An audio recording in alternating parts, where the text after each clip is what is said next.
beautiful people, welcome to Bree Talks Books. I'm Bree, and you already know I'm here to talk about books, so let's go.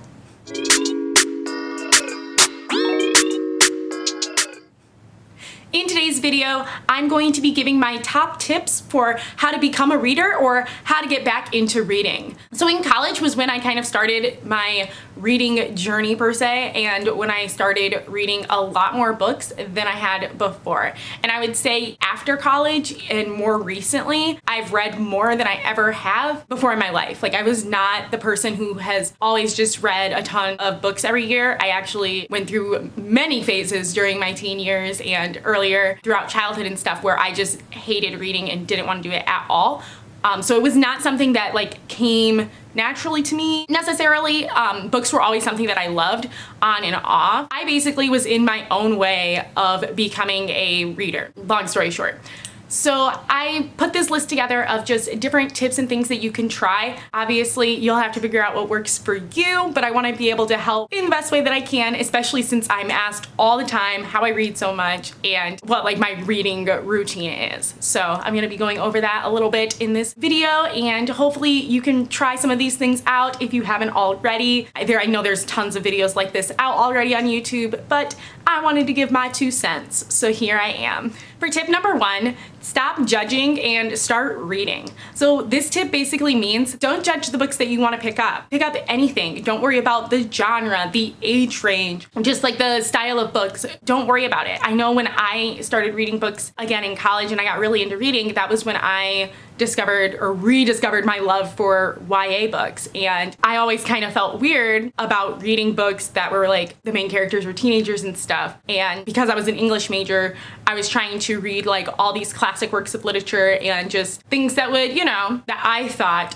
would make me smarter and just would make me at least feel smarter and like be able to be relevant and stuff. But I wasn't enjoying myself in reading those. Like, some of them, don't get me wrong, there's some good classics that I really love, but overall, that's not what I want to read every day. Like, I'm not reading to annotate or to study and like analyze a book. I'm just reading to entertain myself 90% of the time. So I had to like discover my own love for reading, and also realizing that your reading taste changes over time. During high school, I only read contemporary books, and I carried that through college as well. And then in college was when I discovered, oh, I actually am obsessed with fantasy. And even now, like this year, I've read way more adult fantasy, and before I used to be intimidated by it. So basically, you don't know what you like. You have to try different things, and your things that you like can change. So just be open to trying different types of books. For tip number 2, seek and you shall find. So look up different types of books. Look up book reviews. Follow booktube channels like this one. There are many others. Follow bookstagrammers. Join Goodreads. I know that I don't really like the Goodreads platform, but having the app on my phone allows me to easily just keep track of what I'm reading, and that's what I use it for. And it's really nice to be able to look back and see how many books I was able to read in a year. And I actually recently did this when I looked back at even just a few years ago. I was stoked that I read like 20 books that year. And now it's November, and I'm at 45 books for the year, which is how many books I read last year. So I'm already set up to beat my previous goal, which is exciting. So tip number 3, track your reading progress. It's really nice, like I said, to be able to look back and see how much you've grown as a reader. What types of books interested you, 5 years ago? What's interesting to you now? It's also a good way to be able to go back and revisit old favorites if you like rereading books. And I don't know, maybe it's just like the overachiever perfectionist in me. I just like feeling accomplished when I see like that total number at the end, and like just being able to have my reading stats at the end of the year. It's really cool. Regardless of how much I've read, I can be proud looking back over what I've accomplished. So that's fun. Tip number 4. This is probably my biggest tip, and what I tell like my students especially all the time, because I know this is what stopped me from considering myself a reader or wanting to read a lot of books. Forget about speed. Nobody cares how many books you read, how fast you read them. This is your personal experience. This is your entertainment. I like savoring books. If I'm enjoying what I'm reading, why would I want to speed through it and like have the experience be shorter? That doesn't make any sense. Now, if you love like to read books fast and you're just trying to get to all of the books and like that's what you enjoy doing, you do you. I definitely go through those phases for sure. But don't get hung up on, oh, I'm reading too slow. Oh, I've been reading this book for 2 months and I still haven't finished it. Nobody cares. Like, stop overthinking it. Nobody cares. Enjoy the book. Quality over quantity every time. Every time. All right, and tip number 5, this one I'm kind of calling myself out because I am not always the best at doing this. So do as I say, not necessarily as I do. But tip number 5 is make reading a priority. You have to set aside time for reading. You have to schedule it. Otherwise, we're all busy. It's going to get pushed aside if we're not intentionally making it a priority. If you want to be a reader or an avid reader, you have to set aside the time to do it. For me, this has been easiest by setting aside the same time every day to read. So every day, 9 o'clock, my phone goes on the do not disturb mode or whatever, and that's when I know that I'll read. There are other times too when I will definitely try to squeeze in reading before then, depending on what my schedule is and what I'm doing that day. But every day I know at a certain time before bed, I'm going to be reading. And even if it's just for 30 minutes or an hour, I know that I can squeeze in that time. Now, if you're just getting into reading, you might not be able to do it for that long. Maybe you're just setting aside 10 minutes every day. Or maybe you make a page count goal. Maybe you want to read 5 pages, 10 pages, a chapter.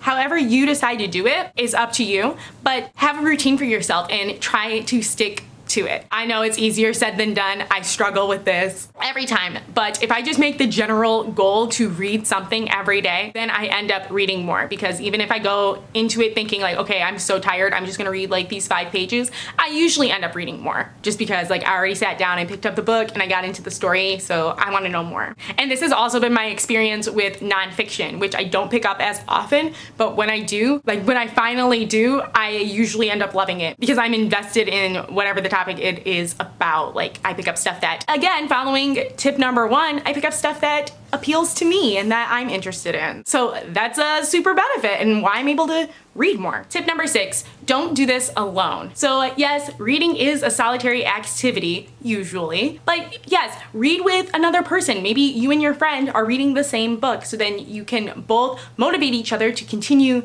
with reading and then engage with the book community online. So through social media and through different readathons and reading challenges and different things like that. You might want to join a book club, or even just posting about the books that you are reading. Like even if you want to be very minimal and not like really engaged, just post on your Facebook what you're reading or your Instagram or whatever. Like talk to people about what you're reading. If there's other people in your life who are readers, share books.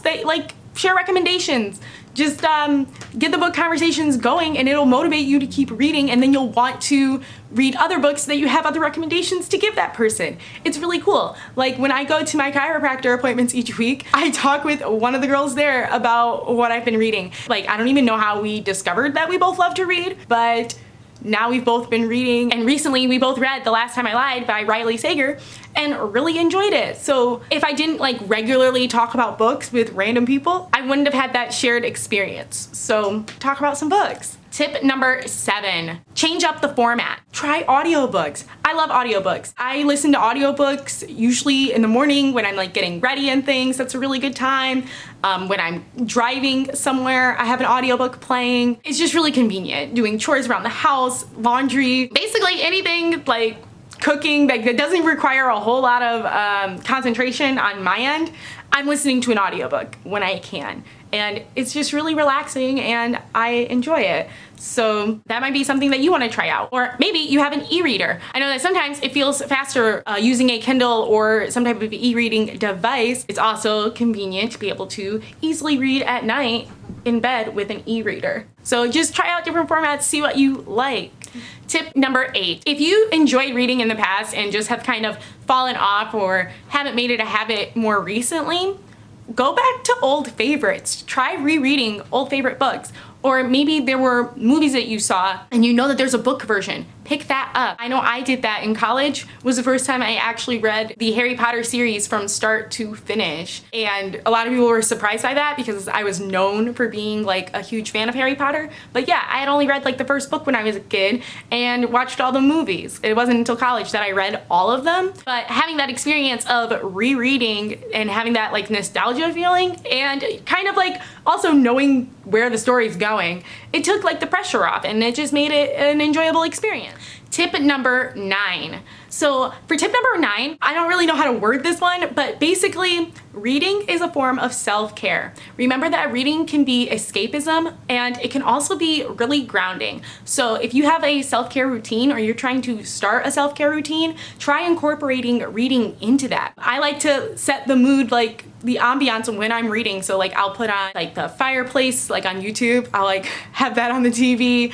I'll light candles, make myself a cup of tea and like snuggle with my cats to read. This whole experience of just being super cozy, and it makes like reading way more enjoyable and fun. And lastly, my 10th tip is don't be afraid to take a break. And if that means DNFing a book, not finishing, then that's that. There are way too many books in the world for me to sit and struggle through a book that I'm not enjoying. I'm gonna put it down. And sometimes I end up picking it back up again later. Sometimes I never do. It's okay. I don't judge myself and we move on. And that's okay too. Some people are mood readers. I am one of those. So I might be really interested in a book, pick it up and just instantly not be feeling it like the next day. And then a few weeks later, I'm way back into it again or something like that. It just depends. But having that flexibility, allowing myself to be flexible in that and not being like too hard on myself, putting pressure on myself, in order to read like a book that I'm not interested in, like that doesn't make any sense. So just avoid that and move on and find something better that is better suited for you so that you can enjoy your reading experience too. All right, everybody, that is all I have for today's video. I hope you liked it. If you have other tips and suggestions for how to read more or how to make reading a habit and get back into reading, let me know down below. Let me know what you're currently reading or what you are most excited to pick up next. I will see you in the next one. Thank you for watching. Bye!